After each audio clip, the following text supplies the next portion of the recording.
जवाहर, मैं कक्षा 6 का छात्र हूँ। मेरे विद्यालय का नाम पूज्य तपस्वी श्री जगजीवन जी महाराज सरस्वती विद्या मंदिर है। मैं पहले विद्यालय स्तर से प्रथम पुरस्कार प्राप्त पाकर मुंगेर से प्रथम पुरस्कार पाकर मैं मुजफ्फरपुर जाने वाला हूँ। आज हमारा विषय है दैनिक जीवन के कार्य व्यवहार में गणित की उपयोगिता। चलिए प्रारंभ करते हैं। गणित केवल एक विषय मात्र नहीं है, बल्कि यह मानव जीवन और इसके विकास का आधार है। मानव जीवन, इसमें उत्तरोत्तर विकास और सामाजिक व्यवहार, दैनिक क्रियाकलाप गणित के बिना संभव। यदि गणित न होता तो संख्या, परिमाण, मात्रा निश्चित करने की विधि नहीं होती। गणना का महत्व ही समाप्त हो जाता। गणना के अनुसार की स्थिति गड़बड़ होती। गणितीय योग, भाग, और ऋण क्रियाओं में सामान्य व्यावसायिक व्यवहार न होता और विज्ञान तथा वैज्ञानिक उन्नति भी धैर्य की तरह दी जाती। यदि गणित न होता तो विद्यार्थी एक कठिन अस्पृश्य से बच जाता, परंतु भौतिक विज्ञान का क्षेत्र शून्य रह जाता। गणित न होता तो वेदांत और शास्त्रों का क्षेत्र समाप्त हो जाता। वेदांत ज्योतिष के अनुसार यथाशिका मयूराणाम नागानाम मणिवता वेदांत शास्त्र गणतम मुहुसम, अर्थात जैसे मयूर की शिका नागों की मणियां उनके शीश पर होती है, उसी प्रकार वेद और शास्त्रों के भी शीश पर गणित होता है। एक गणित का कथन है, यदि गणित न होता तो मनुष्य को आंतरिक और बाहरी जगत विचार में प्रत्यक्ष ज्ञान में मध्यस्थता नहीं हो पाती है, क्योंकि गणित के अलावा कोई दूसरा विषय नहीं कर पाता। सवेरे सवेरे अलार्म की घड़ी दफ्तर जाने वाले को जगाती है। 6 बज गए, उठना चाहिए। इस प्रकार उस व्यक्ति की दिनचर्या की शुरुआत होती है। रसोई घर में गृहिणी सोच रही है कि 4 लोगों का नाश्ता बनाने के लिए 2 रोटी के हिसाब से 8 रोटियां बनाने के लिए 400 ग्राम आटा लेना है, 3 कप पानी लगेगा और 300-400 ग्राम सब्जी भी काट कर बनानी है। बस में कंडक्टर यात्री से कहता है 40 पैसे और दे। यात्री कहता है क्यों? मैं तो आपको सही भाड़ा दे चुका हूँ। कंडक्टर, भाड़ा अब 25% बढ़ गया है। यात्री कहता है अच्छा यह बात है। एक गृहिणी किसी दूध को बूथ पर जाकर कहती है मुझे 2 लीटर वाली थैली दे। मेरे पास 2 लीटर वाली थैली नहीं है। ठीक है, तब 1 लीटर की एक थैली और आधे लीटर की 2 थैलियां मुझे दे दीजिए। एक रेस्टोरेंट के बिल पर नजर दौड़ाते हुए एक ग्राहक कहता है वेटर तुमने बिल के पैसे ठीक से नहीं जोड़े। बिल 900 रुपए की जगह 850 रुपए का होना चाहिए। प्रतिदिन सुबह से लेकर सोने तक ऐसी अनेक स्थितियां हैं जहाँ गणित का प्रयोग होता है। गणित ना होता तो परिमाण, मात्रा तथा संख्या काम कैसे हो पाता है? हिसाब किताब कैसे रख पाते? इसको कैश लेना देना है कैसे जान पाते? आधार हटा दो, व्यापार गया, अर्थतंत्र टूटा, उस व्यापार की रीढ़ की हड्डी टूट गई, अब क्या रह जाएगा? गणित के 3 स्वरूप: अंकगणित, बीजगणित, रेखागणित। इनका ज्ञान अन्य विषयों का अनिवार्य है। अंकगणित के बिना बुक कीपिंग अधूरी है, रेखागणित के बिना इंजीनियरिंग अपंग है और बीजगणित के बिना विज्ञान की टेक्नोलॉजी की कमर टूट जाती है। जब कोई उपग्रह अंतरिक्ष में भेजा जाता है तो आपने सुना होगा कि उल्टी गिनती जब शून्य पर आती है तभी उसे भेजा जाता है। शून्य का आविष्कार का मुख्य श्रेय भारतीय विद्वान ब्रह्मगुप्त का आता है, क्योंकि उन्हें 628 ईस्वी में शून्य को सिद्धांत सहित पेश किया था। ब्रह्मगुप्त से पहले भारत के महान ज्योतिषी आर्यभट्ट ने भी शून्य का प्रयोग किया था, इसलिए कई लोग आर्यभट्ट को भी शून्य का जनक मानते हैं। भोज्यम यथा सर्वरसम राज्यम यथा राजवटिकम च सभाना भाति विश्वप्रियेन कोनान कृत्योगन प्रस्थात। जैसे खगोल तथा गणित एक दूसरे से अनभिज्ञ पुरुष उसी प्रकार महत्वहीन है, ऐसे घी के बिना व्यंजन, अच्छे वक्ता के बिना सभा तथा अच्छे राजा के बिना राज्य होता है। अच्छे राजा के बिना राज्य भूल रहे हो, याद नहीं आ रहा। महिला बाजार में आलू कैसे हैं? तो 100 रुपए के 5 किलो। तो 1 किलो का मूल्य उन्होंने 100 में 5 से भाग देकर 20 रुपए निकाले। उसी तरह 4 रुपए प्रति यूनिट की दर से 100 यूनिट का खर्च 4 में 100 से गुना कर 400 रुपए हो गए। अतः गणित हमारे जीवन का वह स्वरूप है जिसके बिना कुछ भी असंभव नहीं है। यह प्रत्येक व्यवसाय जीवन का हर पल और समस्या का समाधान, मानव जीवन के सभी क्षेत्रों का निर्माण, मूल्यांकन व परिणाम, यहाँ तक कि ब्रह्मांड के रहस्यों को जानने का भी आधार गणित है। सरल शब्दों में कहूँ तो गणित के बिना बैंकों तथा वित्तीय सेवाओं का काम, मोबाइल का प्रयोग, कंप्यूटर की रचना और प्रयोग, तकनीकी का निर्माण, प्रयोग और प्रसार सब गणित के बिना। जीव विज्ञान में पदार्थों का वर्गीकरण, निरीक्षण का तुलनात्मक अध्ययन में भी गणित का ही प्रयोग होता है। शरीर के विभिन्न भागों की जांच हो या रक्त का परीक्षण, हर जगह गणित है। हर जगह गणित ही है। राशन का हिसाब हो, समाचार पत्र का बिल हो, घर का किराया या यातायात का खर्च हो, हर जगह गणित है। अतः कह सकता हूँ मानव जीवन ऐसे क्रियाकलाप गणित के बिना एक कदम भी आगे नहीं रखे जा सकते। बहुप्री प्रलापैकी त्रैलोक्य सचरारे यत् किंचित वस्तु सर्वम गणितेन बिना नहीं आ रहा है इसका अर्थ। विद्यार्थियों जीवन में विद्यार्थियों के लिए सफल होने के लिए क्या करें कि विद्यालय के परीक्षा में बच्चे सफल हों? गणित को कैसे अपनाएं कि अपने परीक्षा रिजल्ट में अच्छा अंक लाएं? इस पर कुछ विचार रखिए। गणित को पहले खेल की तरह समझना चाहिए। गणित कोई हार्ड विषय नहीं है, कोई ऐसा नहीं है जिसे कोई समझ नहीं सकता। गणित को केवल एक खेल की तरह समझा जा सकता है। अब जैसे हमें कुछ भी समझना है तो उसे हम धीरे धीरे हंसी मजाक के साथ समझ सकते हैं।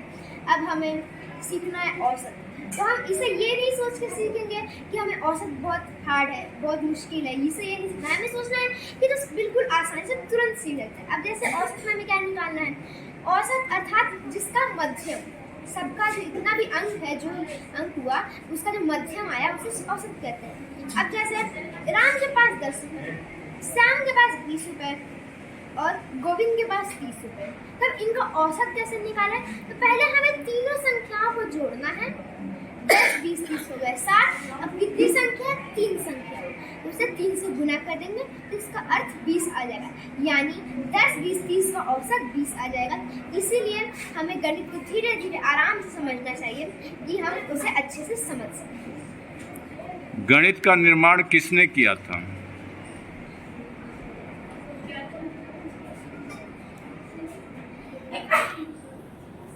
जीरो का निर्माण। गणित का निर्माण जीरो का निर्माण किसने किया था? जीरो का मतलब इतिहास में 2 लोगों का जाना जाता है। पहले जीरो को सब कहते हैं कि आर्यभट्ट ने भी प्रयोग किया था, परंतु उसे 628 ईस्वी में ब्रह्मगुप्त ने सिद्धांतों से साबित किया था। तो इसलिए अधिकतम लोग ब्रह्मगुप्त को ही सुनने का। ब्रह्मगुप्त कहाँ के थे? ब्रह्मगुप्त भारत के थे। भारत के थे, यानी कि भारत में ही शून्य का प्रयोग पहले हुआ। दूसरा नाम क्या बताए? दूसरा आर्यभट्ट, क्योंकि वो सब कहते हैं कि ब्रह्मगुप्त से पहले 628 से पहले आर्यभट्ट थे। तो आर्यभट्ट ने शून्य का प्रयोग किया, हर जगह उसका प्रयोग लाया और उसे समझाया। तो कहते हैं आर्यभट्ट भी शून्य के। तो आर्यभट्ट कहाँ के रहने वाले थे? आर्यभट्ट भारत के हैं, यानी कि जीरो का आविष्कार भारत में हुआ। जितनी भी गणित की उपलब्धियां सुविधाएं सब भारत से आई है, चाहे वो विज्ञान, गणित, हिंदी, संस्कृत, सब भारत से ही आया है। अच्छा, संस्कृत और मैथ में क्या अंतर है? गणित में हमें कुछ कैलकुलेशन की जरूरत पड़ती है। गणित को हमें कैलकुलेशन के साथ समझना पड़ता है, उसे हमें समझने की जरूरत है, उसमें क्या क्या है। और हमें संस्कृत में कुछ याद करना होता है, इसके क्या सूत्र हैं। अब जैसे लट लकार, लोट लकार, रिट लकार, फिर अकारांत पुलिंग, इकारांत पुलिंग, ये सब हमें याद करने पड़ते हैं। परंतु गणित में हमें समझना पड़ता है, फिर गहराई में जाकर समझना पड़ता है। इसलिए गणित और संस्कृत में बहुत अंतर है। अच्छा, संस्कृत को हम लोग कहते हैं कि मातृजननी है, मातृभाषा है। और कंप्यूटर और संस्कृत में क्या अंतर है? कंप्यूटर संस्कृत में बहुत अंतर है। कंप्यूटर हाल फिलहाल अभी आधुनिक युग में आया है, परंतु संस्कृत हमारे प्राचीन समय से आ रहा है। यह सतयुग से भी पहले से, जब सृष्टि का निर्माण हुआ, जब आर्यन आए हमारे यहाँ, कहते हैं ना आर्यवर्त, आर्यनों के ही नाम पे आर्यवर्त रखा गया है। तो उसी समय से संस्कृत उनकी बोलचाल की भाषा है, तो इसलिए संस्कृत और संगणक विषय में भी बहुत अंतर है। अच्छा, मैथ और संस्कृत कंप्यूटर में क्या अंतर है? कंप्यूटर में हमें तकनीक, जो अभी तकनीक आई है, टेक्नोलॉजी, उसके बारे में समझना है।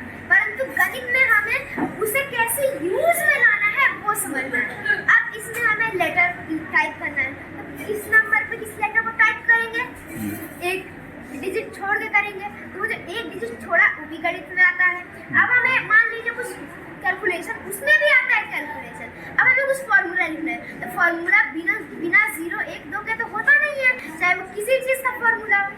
तो इसलिए ये दोनों में अंतर है, परंतु गणित ज्यादा महत्व। कंप्यूटर सुने हैं कि गणित से ही और संस्कृत से ही निकला है, तो इसके विषय में कुछ बताइए। गणित से तो मान सकते, संस्कृत का कोई अर्थ ही नहीं निकलता कि कंप्यूटर उससे निकला, कोई अर्थ नहीं निकलता। कोई गणित भले ही गणित की कुछ है सुविधा, जैसे उसका कुछ कार्य हो। सुनते हैं कि संस्कृत से ही जितने भी ये रॉकेट या कोई भी अनुसंधान हो रहा है उसके माध्यम से ही संस्कृत पढ़ कर ही लोग तैयार कर रहे हैं। पुष्पक विमान हो गया, चाहे जो भी है, पहले हम लोगों के ऋषि मुनि कर चुके हैं। इस पर क्या कहना ये है? मंत्र, या वो मंत्र इसको हर आदमी समझ नहीं सकता, और इस कलयुग में तो असंभव ही समझ लीजिए। कुछ जो महान राजा रहे जैसे विक्रमादित्य कर सकते हैं, उनको इसका ज्ञान रहा था। पृथ्वीराज चौहान को भी कुछ ज्ञान था इसका, परंतु वो सबको पता नहीं चला। तो ये हर आदमी को बताने की। अच्छा, दशहरा का दिन चल रहा है, इसमें भैया बहनों को कौन सा मंत्र का जाप करना चाहिए जिससे उनका बुद्धि का विकास हो, मन का विकास हो, शरीर का विकास हो? गायत्री मंत्र तो सही है, और भी हम लोग को ये क्या मंत्र याद करना है? या देवी सर्वभूतेषु शक्ति रूपेण संस्था नमस्तस्यै नमस्तस्यै नमस्तस्यै नमो नमः। ये और एक आता है, बहुत बड़ा मंत्र है, इसको मतलब बहुत मुश्किल से याद कर सकते हैं। आई गिरी नंदिनी वाला, उसे भी हमें सुनना चाहिए। धन्यवाद भैया, आप 6 क्लास A के भैया हैं। आपने अच्छी बात बताई भैया के लिए।